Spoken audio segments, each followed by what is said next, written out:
Friend, अगर आप electronic repairing का नया नया काम चालू किए हैं तो इस वीडियो को देख लीजिए, आपके बहुत काम आने वाली है। तो फ्रेंड, जैसे आप किसी भी सर्किट को रिपेयर करते हैं, जैसे इसको रिपेयर करते हैं, तो आपको पता है कि कैपेसिटर का कितना ज़्यादा दिक्कत आ सर्किट में। तो मान लीजिए आपका एक कैपेसिटर खराब हो गया, आपने नया डाल दिया। अब क्या होता है, वो ठीक हो गया, लेकिन क्या होता है कि हफ्ता 10 दिन के बाद आपके पास फिर से रिपीट कंप्लेन आता है कि कैसे रिपेयर किया, फिर खराब हो गया। आप दोबारा चेक करते हैं, वापस कैपेसिटर खराब हो जाता है। तो ऐसा बहुत से लोगों के साथ होता है, वो नया कैपिटल डालते हैं फिर भी उनका खराब हो आता है बहुत जल्दी। तो ये दिक्कत क्यों होता है? जो नए नए लड़के होते हैं उनको बहुत ज़्यादा दिक्कत होता है, उनका सिर दर्द करने लगता है। तो आज की इस वीडियो में आपको यही बताने वाला हूँ कि ऐसा दिक्कत क्यों आता है, इसका सॉल्यूशन क्या है। चलिए वीडियो को स्टार्ट करते हैं। फ्रेंड्स, सबसे पहले आपको बताते हैं कि ये दिक्कत आखिर होता क्यों है कि आप नया कैपिटल डालते हैं फिर भी कुछ टाइम के बाद वो वीक हो जाता है, फूल जाता है।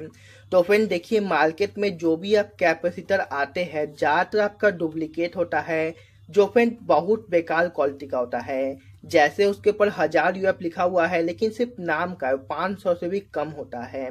तो उस कंडीशन में आप उस सर्किट में लगाइएगा, चाहिए उसमें 1000, लेकिन उस सर्किट में सिर्फ 500 आपको लगेगा। क्योंकि मैंने आपको बताया जो आजकल के क्वालिटी के कैपिटल आते हैं बहुत घटिया क्वालिटी का होता है, लेकिन आपका मीटर में 1000 ही दिखाता है, लेकिन थोड़ी देर काम करने के बाद वो 500, 400, 300 पे आ जाता है। इतना घटिया क्वालिटी होता है।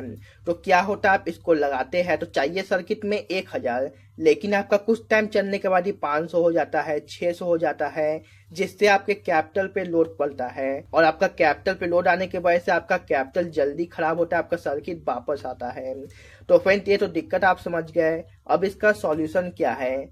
सबसे बढ़िया फ्रेंड, आप पुराने सर्किट में से निकाल के कैपेसिटर यूज करिए। पुराने सर्किट में बिल्कुल ओरिजिनल कैपेसिटर होते हैं, लेकिन किसी वजह से आपको पुराना सर्किट नहीं मिलता है। अगर आप नया काम करते हैं तो आपको पुराना सर्किट मिलना हल्का दिक्कत है। जो हल्का पुराना काम करते हैं उनके पास पुराने पुराने सर्किट होते हैं। अब आपके लिए क्या सॉल्यूशन है, ये देखिए फ्रेंड।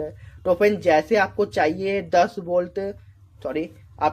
वोल्ट 1000 UF का कैपेसिटर चाहिए, तो फ्रेंड मार्केट में आपको बेकार क्वालिटी का मिल रहा है, तो आप इसका दुगना कर लीजिए। 20 वोल्ट आपका 2000 MUF का लगा दीजिए। जो आपका दिक्कत है, आपका जल्दी नहीं आएगा, क्योंकि आपका कैपेसिटर ज्यादा वैल्यू का होने के वजह से इसके ऊपर लोड नहीं पड़ेगा, जिससे इसका लाइफ बढ़ जाता है। अब फ्रेंड बात आता है कि इससे कोई दिक्कत भी है।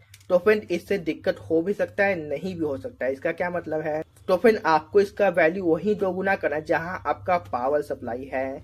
जैसे फ्रेंड बहुत से सर्किट में इस तरह से कैपिटल लगे होते हैं, आपकी आईसी के लिए, आपका सिग्नल के लिए। तो इस तरह के कैपिटल को आपको भूल के भी इसका जो वैल्यू है दोगुना नहीं करना है, या हल्का भी नहीं बढ़ाना है। आप वही बढ़ा सकते हैं जैसे आपके आउटपुट में कैपिटल लगा हुआ है या इनपुट में आपका कैपेसिटर है यहाँ, तो इसका आप वैल्यू दोगुना कर सकते हैं, कोई भी दिक्कत नहीं है। लेकिन जैसे यहाँ देखिए आईसी के लिए कैपिटल लगा हुआ है, तो इन सब का वैल्यू को आपको छेड़छाड़ नहीं करना है। और फ्रेंड, ये सब जल्दी खराब भी नहीं होता क्योंकि उसके ऊपर लोड बहुत कम होता है। मेन लोड आपका आउटपुट का कैपिटल और इनपुट का मेन कैपिटल पे होता है। तो ऐसा दिक्कत आपके साथ भी आता है, खास तौर पे बड़े बड़े सामान जो होते हैं, एलईडी टीवी, आपका और भी बड़ा सप्लाई होता है, उसमें अगर ऐसा दिक्कत आता है तो आपको ये करना है, नहीं तो ओरिजिनल कैपेसिटर लगाना है। और से फ्रेंड, ओरिजिनल कैपेसिटर बहुत मुश्किल से मिलते हैं, महंगा मिलते हैं, तो ये भी आप कर सकते हैं, नहीं तो पुराने सर्किट में से निकाल के यूज कर सकते हैं, सबसे बेस्ट तरीका है। तो अगर आपको ये वीडियो अच्छा लगा, कुछ सीखने को मिला, तो वीडियो को लाइक और चैनल को सब्सक्राइब जरूर कीजिएगा। Thank you.